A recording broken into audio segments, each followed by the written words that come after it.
College is a wild ride for young adults, and their mental health often suffers. This podcast addresses the inner battles many college students struggle with. You're listening to Normalize It Forward, where we have raw, unfiltered conversations about young people's biggest mental health problems, how to handle them, and how to achieve a more resilient mind. Time to get rid of those heavy burdens and focus more on self-love and care. Here is your host, Mark Lehman.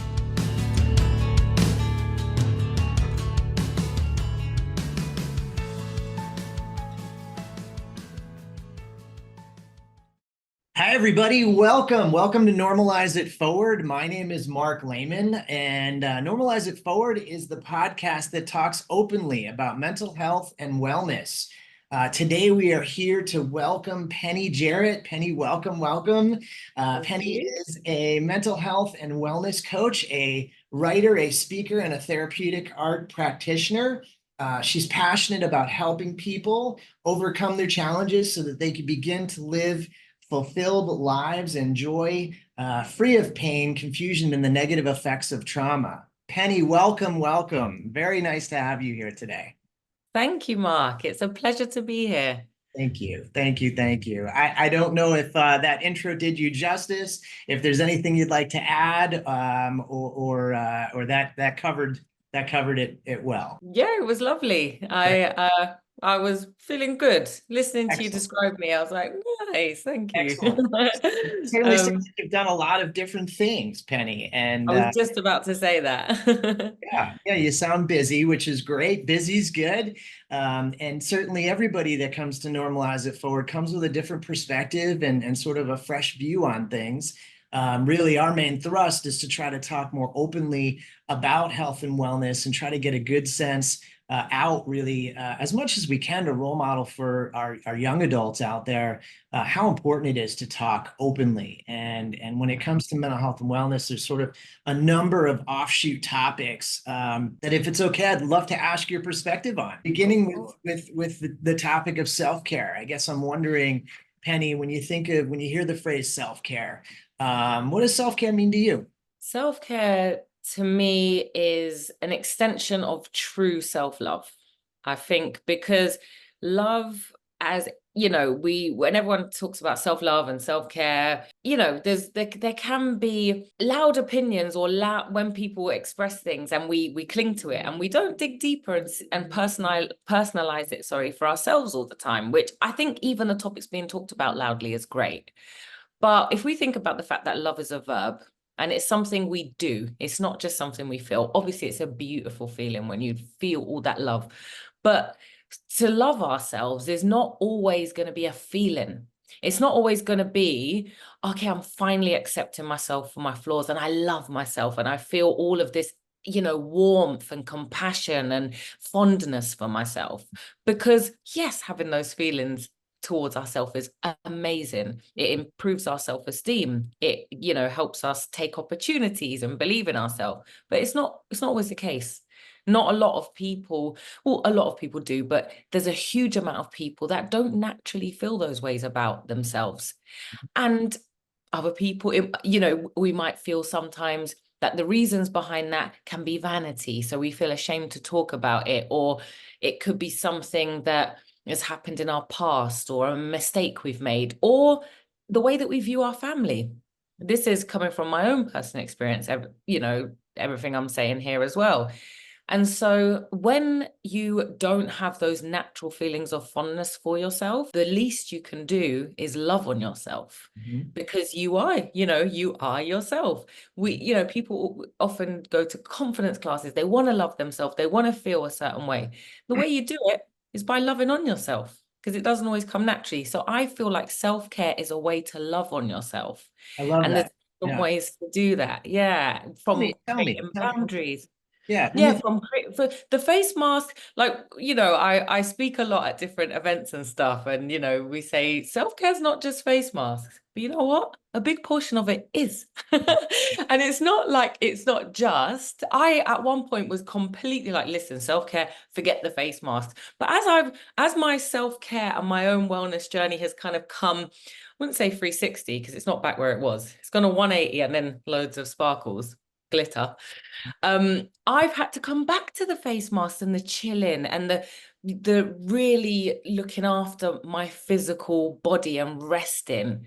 Before, self-care to me, when I was on the beginning of my journey, was setting boundaries, saying no, quitting people pleasing, doing all of these things that were showing me that I was always trying to fill everyone else's cup up and not my own. Now, as time's gone past and those things come kind of second nature to me now, and I've changed through, the mind gets renewed when you continue. I've had to come back to making sure I'm loving on myself with long walks, with time alone, with time connecting with people if that's the season I'm in, with spending 20 minutes to do something for my skin, to put that first, because when you struggle, those are the things that get neglected. Yeah. Yeah. And so, yeah, I think in a nutshell, by the way, I am the least nutshelly person. I'm always going off on tangents, but I think self-care is the act, it's an extension of self-love. I love that. I mean, I talk to a lot of young adults, and when it comes to things they can control versus things they can't control, there's so many things they engage with in life that they can't control. But self-care is one of those things that you can choose to do. You can choose to, get enough sleep. You can choose to take those walks. You can choose to be good to your physical self.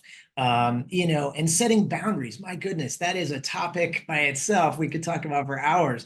But I think, in really protecting oneself, right? And making sure that you're not around toxic people and you are saying no to people, which is okay to do, Yeah.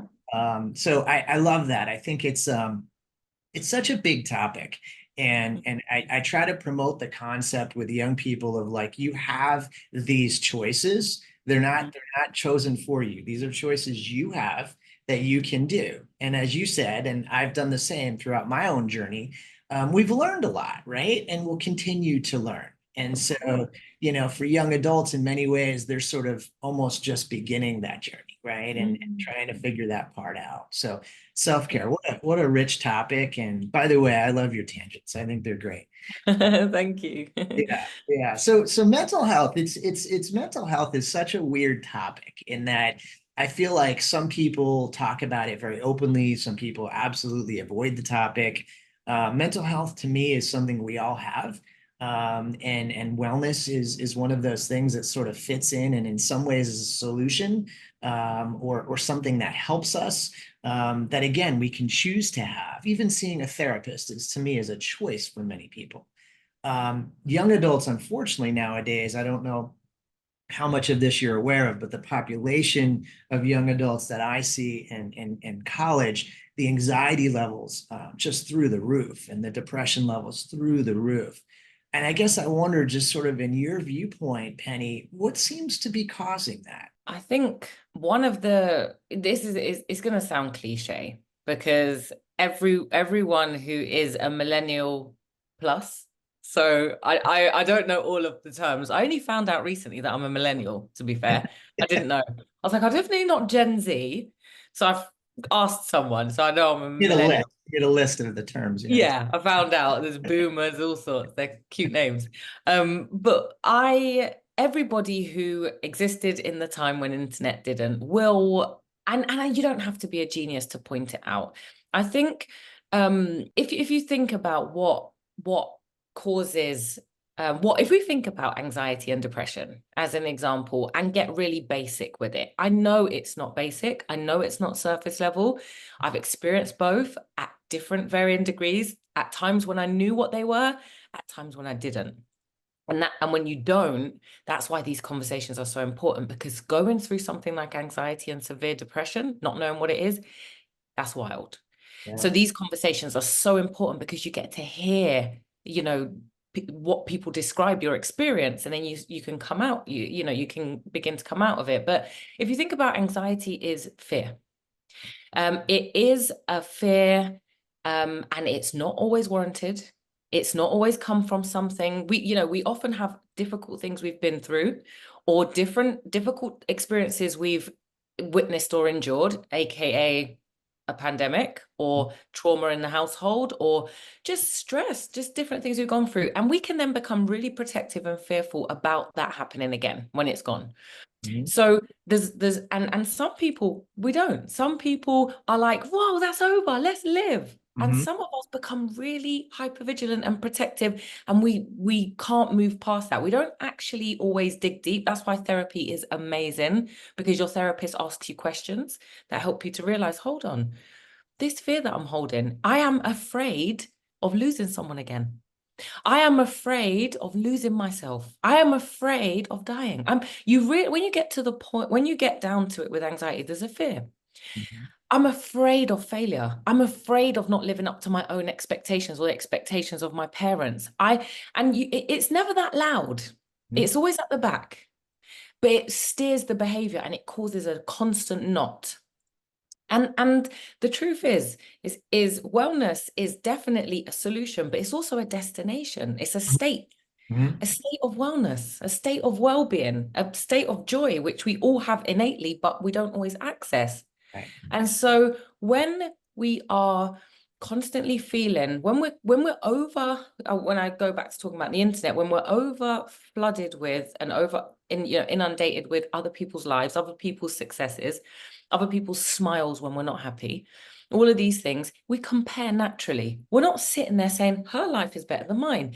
His girlfriend's prettier than mine. His grades seem to be higher than mine. You're not doing it loud.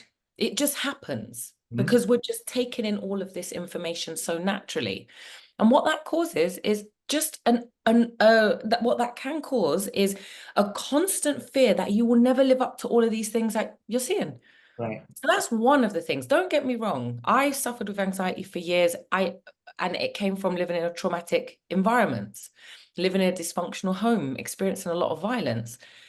I knew it was over. I knew nothing would make that lifestyle come back to me, but I could not live freely. I Mhm. had to really speak life over myself. I had to really tell myself I am free Mhm. regularly. Mhm. I knew I was free, but my mind didn't. Right. My nervous system didn't. And I was as tight as a clenched fist for about 6 years. Yeah. Yeah. So there are different sides. And then again, with depression, if you think of what depression is, if you break the word down, depressed, pressed down. Right. What makes you feel heavy? What makes you feel heavy? What makes you feel like you're pressed down? What are these things? A lot of the time, when we dig deep and we get to some of the emotions attached, there's a lot of bitterness, unforgiveness, anger. There's also a lot of grief and resentment Sure. for things that didn't happen, for Mhm. things that we haven't done yet, for talents that we've got inside of us that we're not bringing out. A lot of the people that I've worked with, as you know, I coach people. Funny story is I wanted to be a counselor, but I found out that I wouldn't be able to hug anyone. And I thought, "Oh, I can't have someone crying Can't in my do office that. and I can't hug them." So I was like, I'm going to be a life coach. Mhm. At the time, it's like, you can't hug and you can't tell anyone your personal life. I was like, forget it. Mhm. I'll just be like, anyway. Oh, Penny, I've hugged plenty of clients. It's I know now. Whenever I tell my friends this story, I've got a lot of friends that work in the therapy field. They're like, "You can so hug." I'm like, should have told me that in uni. Anyway, what was I saying? Sorry. When I've worked with a lot of people, I work with a lot of people that have ADHD. Mhm. Common symptoms are depression and anxiety. They go hand in hand a lot. Yep. And whenever I've dug a little bit deeper, little bit, like first few sessions, I'm not kidding you, Mark. Over the past 7 years, I would say 80% of the people that I've worked with, maybe 70, I'm not good with numbers, of the people that I've worked with that have, that are being treated for depression, have obvious depression, have something inside of them that they are not bringing out. And it's usually a hobby that could have turned into a career, a talent or a skill that they didn't think would make them money, so they pushed it aside, or just a dream. Mm. So often. No, no, no. And it's not all the time, don't get me wrong. I know there's chemical imbalances. I know life happens. I know this stuff. But it's so interesting how many people I've worked with or spoken to and a lot of them are ashamed to even admit that they've got this dream. Why? Because of the fear of not ever doing it, of not ever realizing it. And so if I was to answer your question after that big, massive answer in a nutshell, I would say a crippling fear from unrealistic expectations and comparison contributes towards a lot of anxiety that isn't like an anxiety disorder, which can come from trauma. And again, I know sometimes things come out of nowhere and they're not related, but this is just in my mind and my experience. And a lot of depression comes from unforgiveness, and that includes not forgiving yourself for your mistakes. And also dreams, talents, and gifts that haven't been explored, played with, practiced, or used. Yeah. I'm thinking a lot about that answer because I see that a ton in my office. And you know what's interesting too, Penny, just to take it a step further, I'm constantly I'm sorry to cut you. I'm not saying these things cause all of it, but I think a lot of the intensity and severity of the amount of anxiety and depression people are experiencing, I think would be less and less intense if those things were paid attention to. I hear that. They contribute massively. Yeah, I think they absolutely do. And yeah, I mean, to take it a step further, I find myself advocating, obviously, for young adults to get assistance when they need it. And what's fascinating about the age bracket, 18 to 22, the college age kids, is it's the least age bracket out there in the US of people getting assistance. And when you look at the statistics, in many cases, certainly with anxiety and depression, they're actually of the highest individuals that have anxiety. So you've got this huge, disparity. And to your point, I mean, a lot of things can cause that to happen, right? But when I'm working with a young person and they're heading off to college, talk about ambiguity, they don't know really what's coming. And to your point, I mean, you really got me thinking about that, like that unresolved idea of, hey, I have a thought or a talent or something inside that I've been too afraid to go after, or even an identity to voice, and so I'll just sort of move it to the side and not tell anybody, right? But wow, what a concept. I think it's tough being a young adult now. It really I know. And if again, if I am honest, a lot of the people that I've had those conversations with are usually a little bit older. Sure. Because time's getting on and that causes more pressure, even though we know that you are as young as you feel and you can start fresh anytime you want and life begins at 40 and all of those things. There is still that TikTok that goes on in the back of the mind that time's getting on and they've missed the boat and stuff like that. But it applies. It does apply. It's the feeling that you're not living out who you really are, where you're, and again, it's not behind all depression, of course. But I've definitely seen a lot of people, I think as well with the internet, as much as I love the internet, with people seeing how quick someone gets famous and how quick someone gets this like change in life, and with lots of young people being completely addicted to these apps. I think also that. I think it's also, doesn't help. Yeah. It's also just like, that will never happen for me, or that isn't happening for me. It's stuff like that as well. So yeah, feeling that sense of purpose and getting an understanding of, why you're here or what you want to do while you're here it is part of it. Yeah, I'm with you on that because a lot of times in therapy, I find myself drawing some of those inner thoughts out from my patients around what is it that you want to do in life, and I always feel blessed that I found counseling because I really like helping people and I like coming to work, and I work a lot, but I enjoy what I do, and I want that for all of my patients, whatever field they choose to be in, because I see so many people that are unhappy with their career choices. So to your point, I think that, for young people to really be thinking about, are there those things that they've pushed to the side, and are those things, causing symptoms, whether it be anxiety or depression or both, that they could be considering, as an option to take a look at and go after. I think, the internet is an interesting one, social media in particular. I think it has certainly had it's bad publicity, and it's good publicity, right?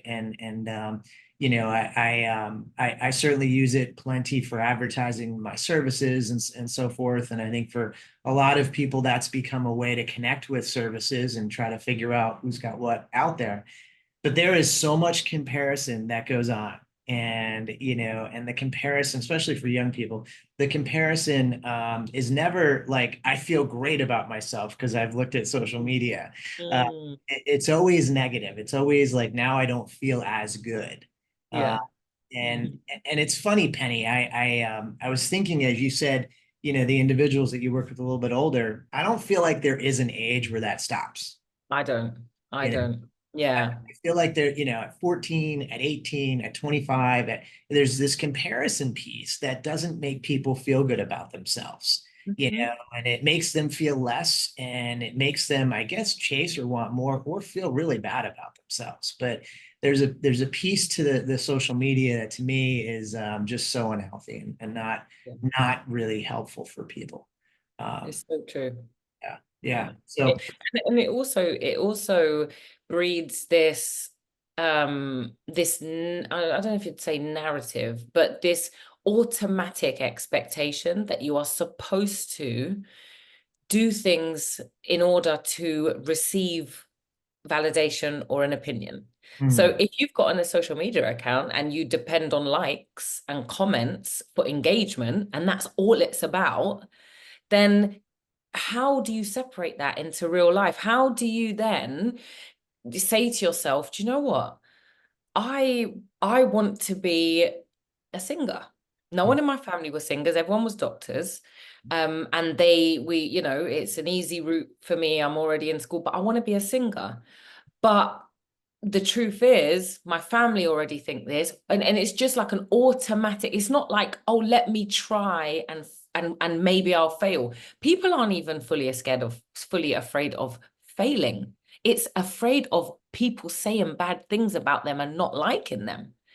Because the failure back in the day, or not too far back in the day, but you'd have to send a demo to a recording, an agent or a record label, and you just keep doing that and see if you're good enough. Now, before you even get to that point, before you even gather the bravery or the contact to reach out to someone who could actually help you with your career, you've got the whole of the public that have access to you, possibly telling you you're not good enough. These people, you haven't even got proof whether they can hear or not.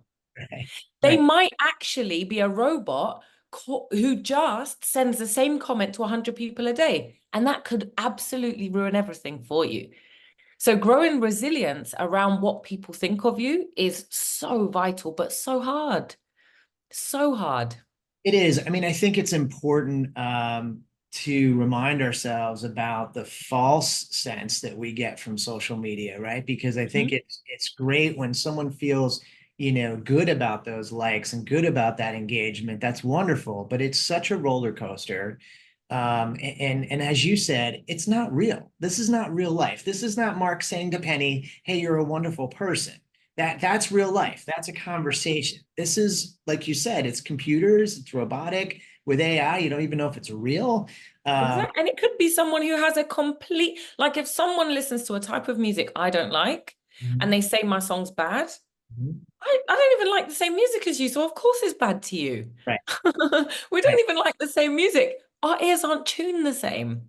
So all of these things, and just going off on like just talking about it in that sense of singers, but I was just saying that as the example of hobbies. It can be something like that. But even just thinking that people are going to have opinions about something you're interested in, or feeling that you have to post about it anyway. Feeling like it's like Of course you like, you know, there are certain age groups or certain groups that think, yeah, but of course you do. You just post about your stuff. It's like, you actually don't have to. Exactly. There's You an actually, yeah, people don't have to know every single thing about you. And while you explore and try different things and get to know yourself and get to know what you like and turn down the opinions of others, which is a big task. I know it's not easy. Try everything. You know, all the things you're interested in to see which one lights you up. You don't have to share it on the internet and see which one other people like before you decide. That's a great point. And I think that's the nice connection between mental health and wellness and social media is that social media is literally all about other people's opinion. And, you know, pick a topic, you're going to find plenty of people that agree with you, plenty of people that disagree with you. And that fight, that tug of war never ends up feeling good. Like we don't get self-worth from that, you know? But and again, it's sort of it's just not real. It's you know, so as opposed to, you know, finding people that care about you, finding friends, finding people that would say to you, hey, Penny, if that's an area you want to explore as a person, you should do that. I'm really proud of you. I'm really happy for you. I'm really this, I'm really that. So it's to me, I think it's become, and your point about posting is so good. You know, when I say that to young people, they look at me like, I hadn't really thought I have the option to not post, you know? Um, but it's, you know, there are certain things in this world that should remain private, in my opinion. Mm. And when we talk about wellness, when we talk about mental health, I mean, unfortunately, the numbers for young people are pretty ugly. You know, the suicide rate is high, the anxiety rate is high, the depressive rate is high. I think the one big thing I'd love for people to walk away listening to this podcast thinking is, hey, we might need to do things a little bit differently. You know, the Mm. way we're approaching wellness might not be working, especially for young people, might not be working as well as, you know, it could be. You know, maybe we need to have some parameters around social media. Maybe we need to be digging in a little bit deeper, as you said, and exploring more with self-care. Maybe we need to be doing things just a little bit differently to get a better effect rather than just sort of saying, well, I guess I'm depressed. I guess that's just the way it is. I guess things will just eventually get worse and worse and worse. I think there's a better way. Of course. Just a thought. I mean, I think I'm dealing with college campuses on a regular basis. And, you know, I have two kids, 23 and 21. And I will say, you know, from my perspective as a parent, it becomes a little overwhelming to think, wow, there's so many kids out there with so many difficulties in this realm, in the realm of mental health. You know, that obviously I would love to help all of them. I can't, but certainly would love for them to be able to take some information about things we're talking about. I mean, I have always found, Penny, I've had mentors in my life that along my journey have made suggestions and helped me improve things. And I really feel like, as much as I love listening to elderly people because I feel like I can learn from them, you know, I think that young people can learn from us and some of the things we've been through, right? Yeah. Let me ask you in that vein, in terms of mentors you've had, or in terms of things you've suggestions that have been made to you, or things that have been said to you along the way that you think would be helpful. Let's say you were talking to a young person right now and you wanted them knowing something that you've learned over time that you think would be really helpful. What would that be? You should have sent me this question in advance, Mark. I know it's a big one. Yeah, This is the one I should have had in advance. I think the first one that there's a couple. The first one that had an impact on me during my own mental health journey and moments of crisis was, don't believe everything you think, because not everything you think is real. Just because it's a predominant loud thought in your mind doesn't mean it's real. And it sounds basic and kind of, you know, but if you're having a moment where you're catastrophizing everything, where tomorrow feels scary, where your hope for your future spouse, whether you're going to get married, whether you're going to do well in your exams, whatever it might be, whatever's causing you to get out of this present moment and into the future and start ruminating the worst case scenario, landing somewhere and deciding that's it and getting, you know, struggling because of that idea of that thought, just catch yourself and say, not everything I think is real. I got to stop you for one sec. That is huge. Like that's like half the population of young adults out there. No. What a great, simple, really important concept for people to hear, because I think it is, number one, so truthful and so Yeah. real and simple. So I'm sorry to interrupt you. Yeah, no worries. And how many times have we wasted weeks, years, months worrying about something or looking down on ourselves, or, even so much as not enjoying ourselves on vacation because we feel like we don't look nice and we're trying to hide up. And then we see the pictures and we look wonderful and we think, if I knew I looked like that, I would have been having a great time. And I'm talking about things like because this is what we go through. And it's just accept being present in the moment and saying that to yourself now. Not everything I think is real. The catastrophe that I'm imagining for next year might happen, but it might not. So I'm going to live like it won't. And that is powerful. It really is. That shift. It's a real present thing to do. And again, it's not always easy, but there are things that can help. There are things that can help. And so another thing I would also say is we are not taught enough about the power of our words. And so I would say, don't believe everything you think, because not everything you think is real. And also your word is your weapon. Tell me more And about that. Tell me more I about say that because we've all heard of positive affirmations, that. that's one thing. They have the power to rewire your brain. Mhm. So if you're feeling, if you just get up in the morning, you have a few affirmations, I've got loads of stuff on this, but if you know that you are, you're struggling with low self-esteem, or you've got some options to make based on your future, and you don't know where to go because you want to do all the things that people your age are doing. You want to have a relationship, you want to have fun, but you also want to stay in because you don't want to be judged, or you don't want anything to go wrong. Having a few phrases that you say to yourself about yourself, which are true, because a lot of the stuff we're worrying about are lies that we're believing. Mhm. A lot of them are that we're never going to this, we're never going to that. It's always something that has no evidence. Mhm. If you just say a few things to yourself, like I am, if you like, and it doesn't always have to be at the same time or anything like that, not a ritual or anything like that. But if you just say, I am capable of amazing things. I Mhm. believe in Love it. myself. Love it. I love myself. They're Mhm. simple.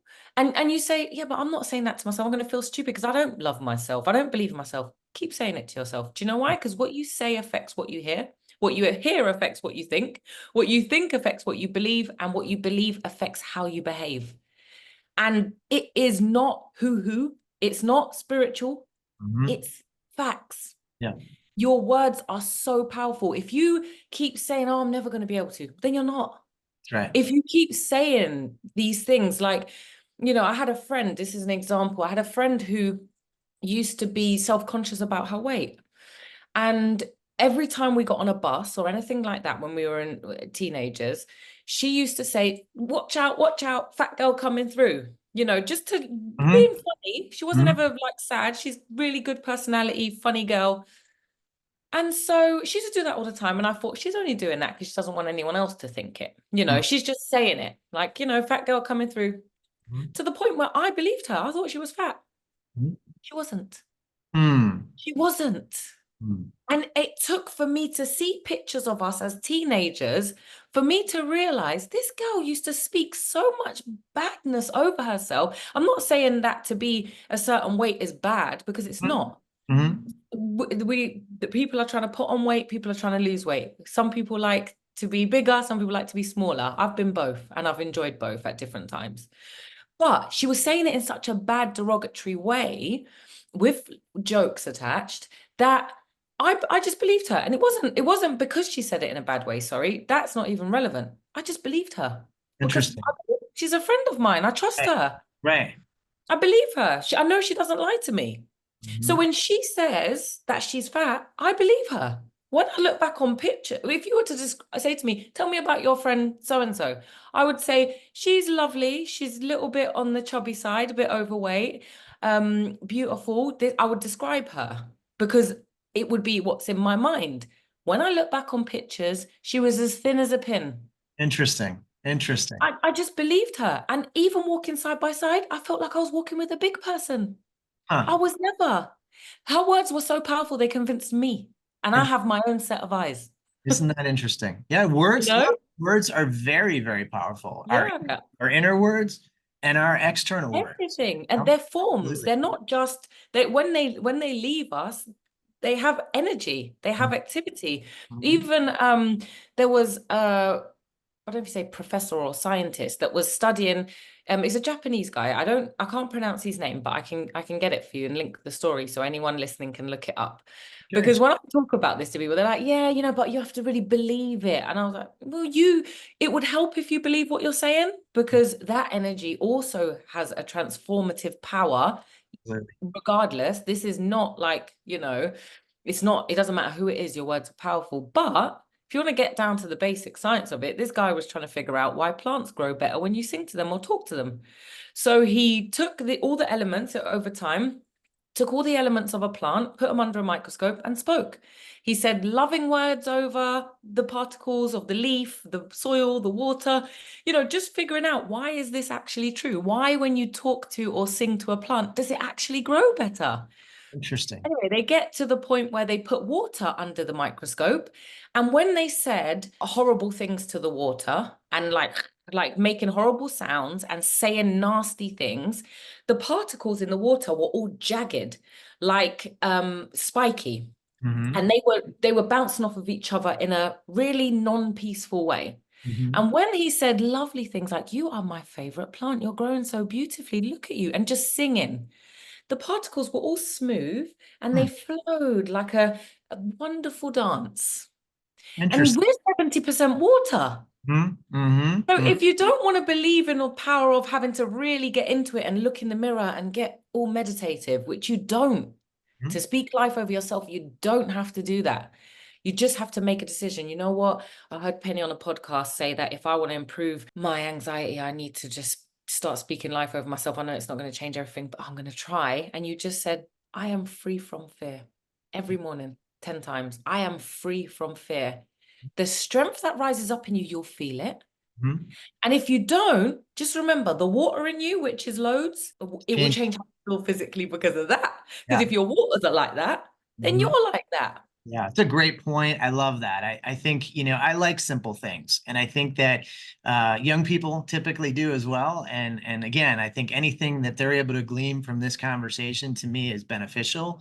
And as we've said before, I mean, anxiety and depression, they're complex things, but there's a simplicity to how we view ourselves and things that we do. And like you said, it's not hard. Those are not difficult things to challenge yourself with. And then just wait and see. Do it for a week. Try it. That's what I was going to say. They're not going to solve everything. Don't get me wrong. I know this. I was diagnosed with ADHD, CPTSD, anxiety, depression. I even was told there could be other things. I was like, I've had enough. Mhm. I'll stick with these ones and keep it moving. You know?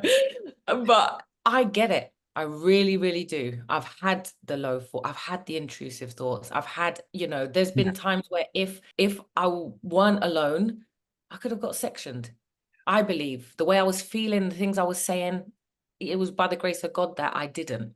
And I was out of it before someone came along, I'm you so know? glad, I'm so glad that's the case, Penny. And I appreciate your honesty, your genuineness. You're obviously a very kind human being and caring and considerate individual. And honestly, I feel like just in a bit of time we've talked this morning, you've given us a lot to think about and a lot of really great suggestions. So I truly appreciate you taking the time today.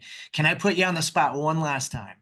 Of course. All right. So part of Normalize It Forward is I like to ask individuals I interview to nominate somebody, a friend, a coworker, a relative, to be interviewed next, to really just keep the conversation moving forward. I guess I wonder, is there somebody in your world that you think would be helpful to have on Normalize It Forward? I would say my husband, Great. maybe, because Fantastic. he works, he has a health management company, and it all started because his son fell ill, um, Interesting. and struggled with was going through a mental health struggle that made him leave his job and put all his time into his son. And so yeah, he could be Fantastic. someone great, but again, I could list loads. Fantastic. Fantastic. Well, listen, we'll get that information offline. I appreciate the suggestion. I look forward to meeting with him and just really appreciate your time and your energy today. So thank you, Penny, for spending some time with us today. I really appreciate it. It's a pleasure. Enjoy the rest of your day. Do the same. Take care, Penny.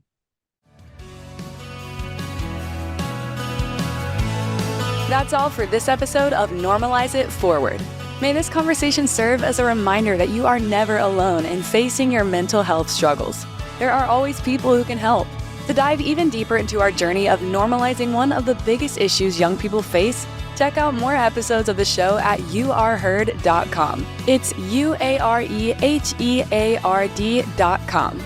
Continue gaining access to the right tools, the best resources, and the most insightful advice to achieve positivity, mindfulness, and genuine happiness.